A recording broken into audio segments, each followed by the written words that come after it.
علیکم ورحمۃ اللہ وبرکاتہ۔ وعلیکم السلام۔ الحمد للہ رب العالمین والعاقبۃ للمتقین ولا عدوان الا علی الظالمین واشهد ان لا الہ الا اللہ وحدہ لا شریک له واشهد ان محمدا عبده ورسوله اما بعد قال الله تعالى في كلامه العظيم اعوذ بالله السميع العليم من الشيطان الرجيم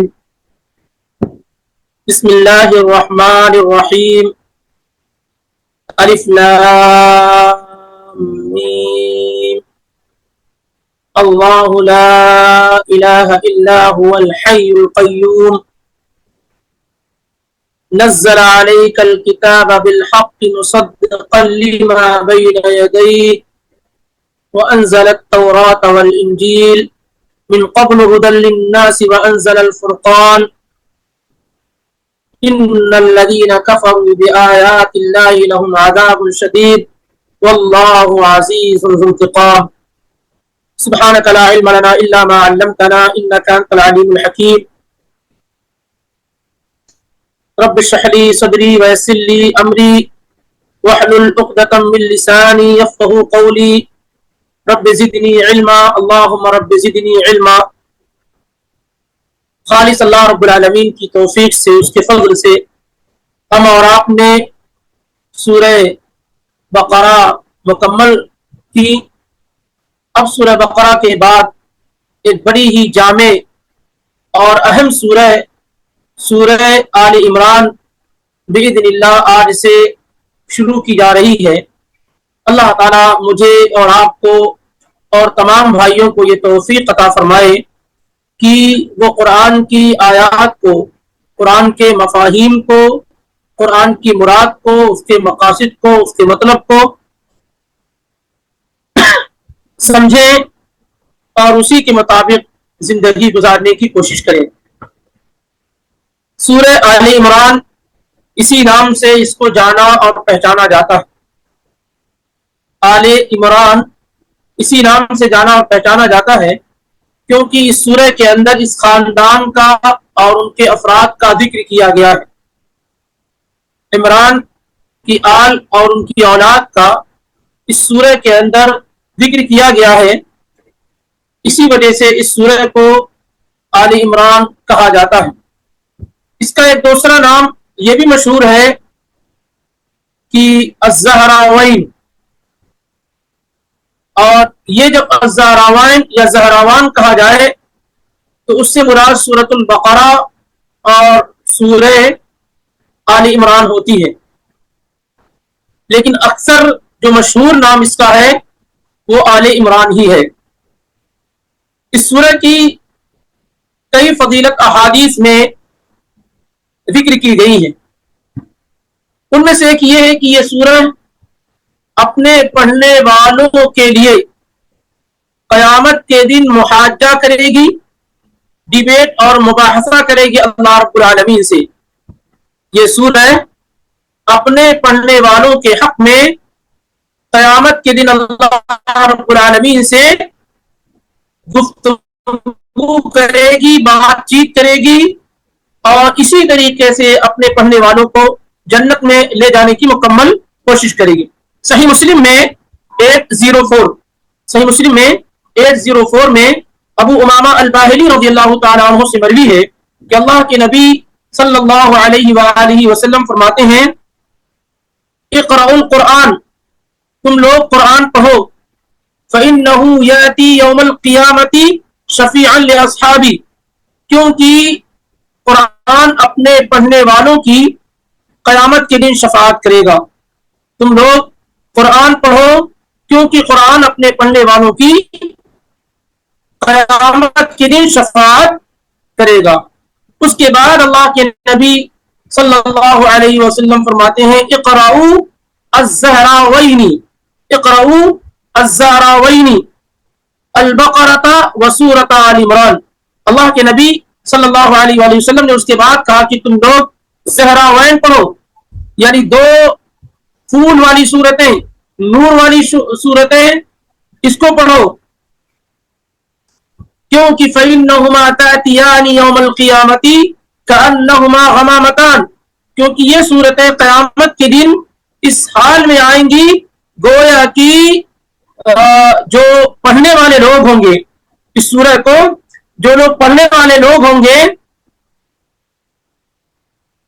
وہ اس طریقے سے آئیں گی جیسے دو بادل یا دو صاحبان نہیں ہوتے، کہ قیامت کے دن یہ صورتیں آئیں گی اس حال میں کہ گویا کہ دو بادل ہوں، سورہ بقرہ اور سورہ آل عمران، یا دو صاحبان ہوں جس کے ذریعے سے سایہ حاصل کیا جاتا ہے، او کأنہما فرقان من طیر صواف، یا اسی طریقے سے اللہ کے نبی صلی اللہ علیہ وسلم نے فرمایا یا جیسے وہ ایک سیدھ میں اڑتے ہوئے پرندوں کی ڈاریں ہوں، یعنی اس طریقے سے پرندے ایک ساتھ اڑتے ہیں نا، ایسے دونوں صورتیں مومن بندے کے پاس قیامت کے دن کیا ہے آئیں گی.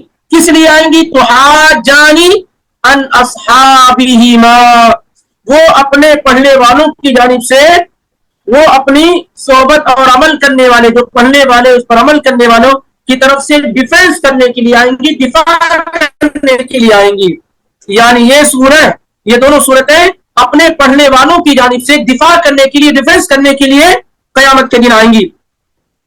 اور اللہ کے نبی علیہ الصلوۃ والسلام نے کہا خاص طور سے سورہ بقرہ کے بارے میں کہ سورہ بقرہ پڑھا کرو فإن أخذها برکہ، کیونکہ سورہ بقرہ پڑھنا برکت کا سبب ہے، وترکها حسرہ، اور اس کو چھوڑ دینا حسرت اور ندامت کا سبب ہے، ولا يستطيعها البطل، اور اگر کوئی آدمی اسے پڑھتا ہے تو وہ جادوگر وغیرہ سے کیا ہے محفوظ ہو جاتا ہے، جادوگر وغیرہ سے وہ محفوظ ہو جاتا ہے. ایک حدیث یہ ہے، اور اسی سے بالکل ملتی جلتی روایت ہے جو النواس ابن سمعان رضی اللہ تعالیٰ عنہ سے مروی ہے وہ روایت، اور اس میں بھی یہی باتیں ذکر کی گئی ہیں تھوڑے سے فرق کے ساتھ.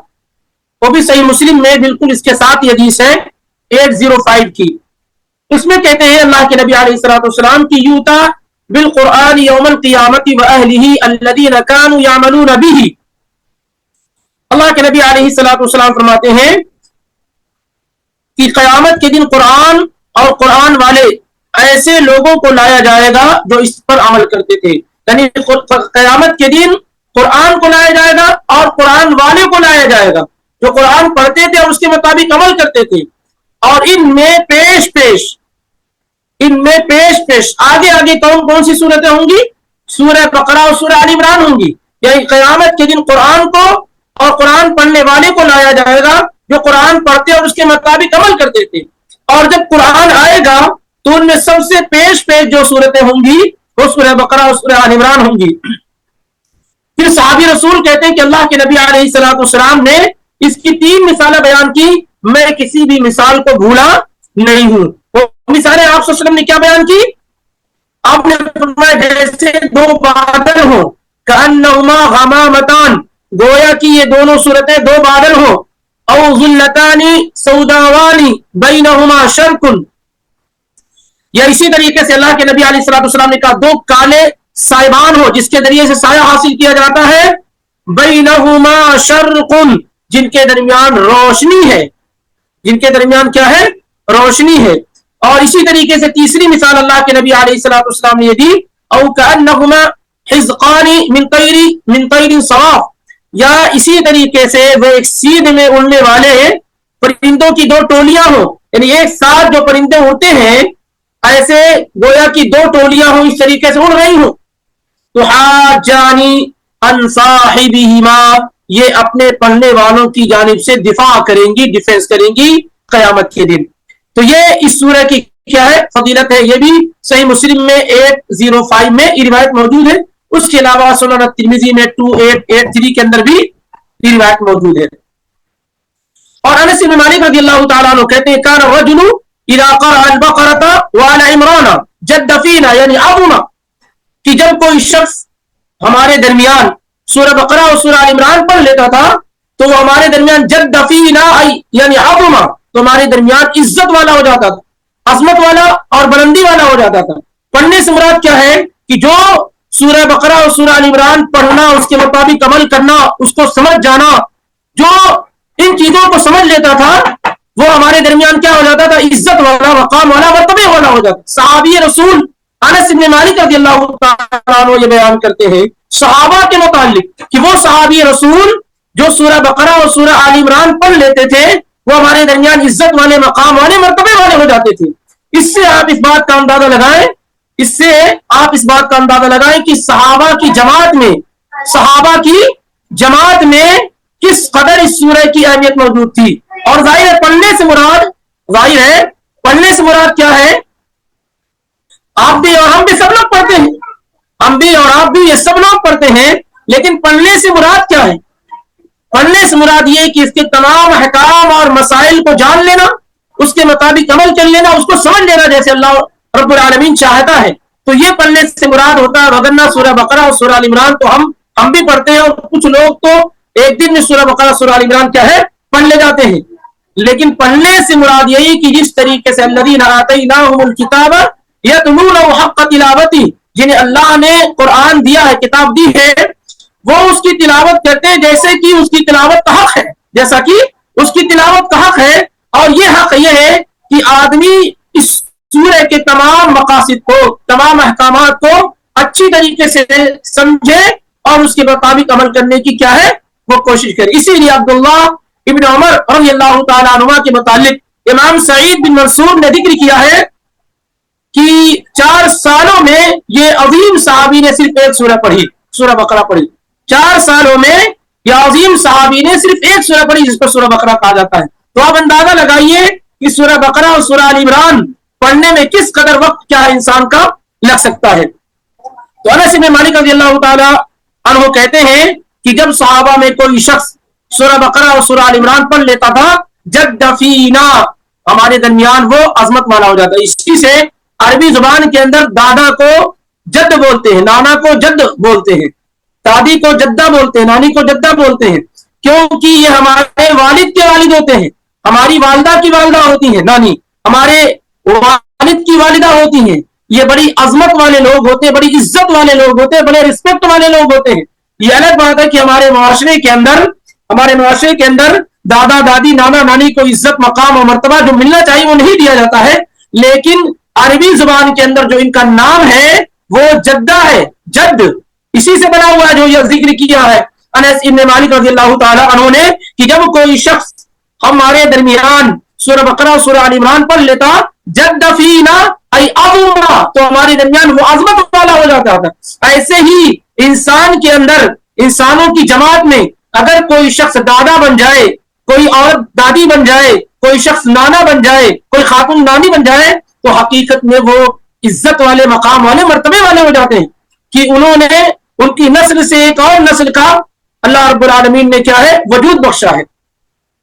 اور اسی طریقے کے الفاظ اور بھی روایات میں کیا ہے آئے ہوئے ہیں. انس بن مالک رضی اللہ تعالیٰ عنہ خود بیان کرتے ہیں یعد فینا عظیما، وہ ہمارے درمیان عظمت والا شمار ہوتا تھا، عظیم انسان ہو جاتا تھا. اور ایک روایت یعد فینا ذا شان، ہمارے درمیان وہ شان، مقام اور مرتبے والا ہو جاتا تھا جو سورہ بقرہ اور سورہ آل عمران کیا ہے پڑھ لیتا تھا. کیونکہ قرآن کی یہ 2 ایسی صورتیں ہیں، قرآن کی یہ 2 ایسی صورتیں جن میں احکام اور مسائل بڑی تفصیل کے ساتھ کیا ہے ذکر کیے گئے ہیں. اس حدیث کو امام احمد بن حنبل نے 12236 میں اور امام ابن حبان نے 744 کے اندر روایت کیا ہے، اور اسی معنی کی حدیث صحیح بخاری میں 3617 وغیرہ میں موجود ہے، اور روایت بالکل درست اور صحیح ہے. اور اسی طریقے سے ام المومنین عائشہ صدیقہ رضی اللہ تعالی عنہ فرماتی ہیں من اخذ السبع الاولى فهو حبر، جو آدمی شروع کی، ابتدا کی 7 صورتوں کو جان لے، اس کو سیکھ لے، تو وہ حبر ہو جاتا ہے، علم کا سمندر ہو جاتا ہے، عالم ہو جاتا ہے. وہ جو قرآن کی ابتدائی 7 صورتوں کو جان لے وہ قرآن کا کیا ہے، وہ کیا ہے عالم ہو جاتا ہے. اس حدیث کو امام احمد نے روایت کیا ہے 24443 کے اندر، اور اس کے علاوہ امام حاکم نے 2070 میں اور دیگر لوگوں نے بھی روایت کیا ہے. شیخ البانی رحمہ اللہ نے اس کو صحیحہ کے اندر حسن قرار دیا ہے 2305 کے اندر. تو 7 ابتدائی جو صورتیں اس سے کیا مراد ہے، البقرہ، آل عمران، النساء, المائدہ, الانعام, یہ 5 ہو گئی. الاعراف یہ 6 ہو گئی. یہ 6 اتفاق ہے. البقرہ, آل عمران, النساء, المائدہ, الانعام, الاعراف, اس میں اتفاق ہے. 7ویں کون سی سورہ ہے اس میں اختلاف ہے. کچھ لوگوں نے کہا یونس ہے, کچھ لوگوں نے کہا سورہ کہف ہے, کچھ لوگوں نے کہا سورہ براءہ ہے, سورہ توبہ, انفال کے ساتھ. بہرحال زیادہ قریب والی بات جو ہے سورہ براءہ والی ہی ہے. تو یہ 6-7 صورتیں بڑی اہم صورتوں میں کیا ہے شمار کی جاتی ہے. حدیث میں اس کی بڑی فضیلت ذکر کی گئی جس کو سبع طوال کہتے ہیں, 7 لمبی صورتیں. ان میں سے کیا ہے سورہ آل عمران شامل ہے. اس کے بعد ہم آتے ہیں, آگے بڑھتے ہیں, اس سورہ کے متعلق اور معلومات اکٹھا کرتے ہیں. ویسے ایک بات یہ ہمیں اور آپ کو معلوم ہونی چاہیے, قرآن سے ہمارا جو لگاؤ, جو تعلق ہونا چاہیے وہ بڑا گہرا ہونا چاہیے, کیونکہ قرآن اپنے پڑھنے والوں کی شفاعت کرے گا. شافعون مشفعون, اللہ کے نبی صلی اللہ علیہ وسلم نے قرآن کے بارے میں کہا شافعون مشفعون, قرآن سفارش کرنے والا ہوگا, اور وہ سفارش کرنے والا ہوگا جس کی سفارش اللہ رب العالمین کیا قابل قبول ہوگی, یعنی اس کی سفارش اللہ کے قبول کی جائے گی. اسی طریقے سے اللہ کے نبی علیہ الصلوۃ والسلام نے کہا کہ من جعلہ امامہ قادہ الی الجنہ, جس نے قرآن کو اپنے سامنے رکھا, ہر چیز میں قرآن سے رہنمائی حاصل کی, قرآن کو اپنے لیے امام بنا لیا, اپنے سامنے رکھا, قادہ الی الجنہ, تو قرآن اسے جنت کی طرف رہنمائی کر دیتا ہے. قرآن کیا ہے اسے جنت کی طرف رہنمائی کرتا ہے. من جعلہ خلف ظہرہ ساقہ الی النار, اور جو آدمی قرآن کو پیٹ پیچھے کر دیتا ہے, قرآن سے سبق نہیں حاصل کرتا, قرآن سے سیکھتا نہیں ہے, قرآن کو ہدایت کی کتاب نہیں سمجھتا ہے, اپنی زندگی کے مسائل کو حل کرنے کے لیے قرآن کا سہارا نہیں لیتا ہے, قرآن کے احکامات پہ غور و فکر نہیں کرتا ہے, جو قرآن کو من جعلہ خلف ظہرہ, جو قرآن کو پیچھے چھوڑ دیتا ہے, جیسے ہمارا معاملہ ہے, اللہ تعالی ہماری حفاظت فرمائے, ہمیں صحیح راہ سے لگائے. ہمارا معاملہ یہی کہ ہم زندگی کے تمام مسائل میں قرآن کو پیچھے رکھ کر کے گفتگو کرتے ہیں. کاروبار کرنے والا کاروبار کر رہا ہے, یہ نہیں دیکھتا کہ قرآن اس کی اجازت دیتا ہے کہ نہیں دیتا ہے. ایک آدمی فلاں کام کر رہا ہے, نکاح کر رہا ہے, قرآن اس کی اجازت دیتا ہے نہیں دیتا ہے, اس کو فکر نہیں ہوتی ہے. وہ کیا قرآن کو اپنے پیٹ پیچھے چھوڑے ہوئے ہے. ساقہ الی النار, اللہ کے نبی صلی اللہ علیہ وسلم نے کہا کہ پھر یہ قرآن اسے کھینچ کر کے جہنم کی طرف لے کر چلا جائے گا. جو قرآن کو پیچھے کرے گا اس کو قرآن جہنم میں لے جائے گا, جو قرآن کو آگے رکھے گا قرآن اس کو جنت کی طرف لے جائے گا. امام ابن حبان نے اس کو روایت کیا ہے 124 میں, امام بہقی رحمہ اللہ نے شعب الایمان میں اس کو ذکر کیا ہے 1855 میں, اور شیخ البانی رحمہ اللہ نے الصحیحہ 2019 میں اس کی سند کو حسن قرار دیا ہے. آگے بڑھتے ہیں, اس سورہ کے مکی اور مدنی ہونے کے سلسلے میں کیا معاملہ ہے. ظاہر ہے قرآن میں جو صورتیں ہیں وہ مکی ہیں, قرآن میں جو صورتیں وہ مدنی ہیں, یعنی بعض صورتیں مکی کہلاتی ہیں اور بعض صورتیں قرآن میں مدنی کہلاتی ہیں. اور مکی اور مدنی صورتوں میں ایک بڑا فرق یا کئی بڑے فروق کیا ہے موجود ہوتے ہیں. مکی صورتوں میں عام طور سے توحید کے متعلق, شرک کے متعلق, مرنے کے بعد دوبارہ اٹھائے جانے کے متعلق, پچھلے لوگوں کے واقعات اور قصص اور اس طرح کے موضوعات پر گفتگو کی جاتی ہے. جبکہ مدنی صورتوں کے اندر احکام اور مسائل بیان کیے جاتے ہیں. روزے کے مسائل ہیں, حج کے مسائل ہیں, طلاق ہے, خلا ہے, حیض ہے, کون سی چیز حرام ہوئی ہے, شراب وغیرہ, یہ ساری کی ساری چیزیں جو احکام سے مسائل سے متعلق چیزیں ہیں وہ عام طور سے مدنی صورتوں میں بیان کی جاتی ہیں. جبکہ مکی صورتوں کے اندر جو زور لگایا جاتا ہے وہ توحید اور شرک, باس بعد الموت, مرنے کے بعد دوبارہ اٹھایا جانا, جنت جہنم, پرانے انبیاء کے واقعات, قصص اور اس سے عبرت حاصل کرنے کا طریقہ, اور پرانی قوموں پر جو عذاب آیا ہے, اس طرح کی صورتیں چیزیں مکی صورتوں کے اندر بیان کی جاتی ہیں. یعنی آسان لفظوں میں یہ سمجھ لیں کہ اگر آپ کو طلاق کے مسائل دیکھنے ہیں تو آپ کو طلاق کے مسائل کن صورتوں میں ملیں گے, مدنی صورتوں میں ملیں گے. اگر آپ کو خلا کے احکام دیکھنے ہیں, نکاح کے احکام دیکھنے ہیں, اور اسی طریقے سے زکوٰۃ کے مسائل ڈیٹیل دیکھنی ہے, تو اس طرح کی تمام چیزیں آپ کو مدنی صورتوں میں ملیں گی. لیکن اگر آپ یہ جاننا چاہتے ہیں توحید کی حقانیت, شرک کی گندگی اور غلاظت, پرانی امتوں میں کس طرح کے شرک پائے جاتے تھے, کس طریقے سے لوگوں نے اپنے انبیاء کے ساتھ برتاؤ کیا, پچھلی امتیں کیسے تباہ و برباد ہو گئی, مرنے کے بعد دوبارہ اٹھائے جانے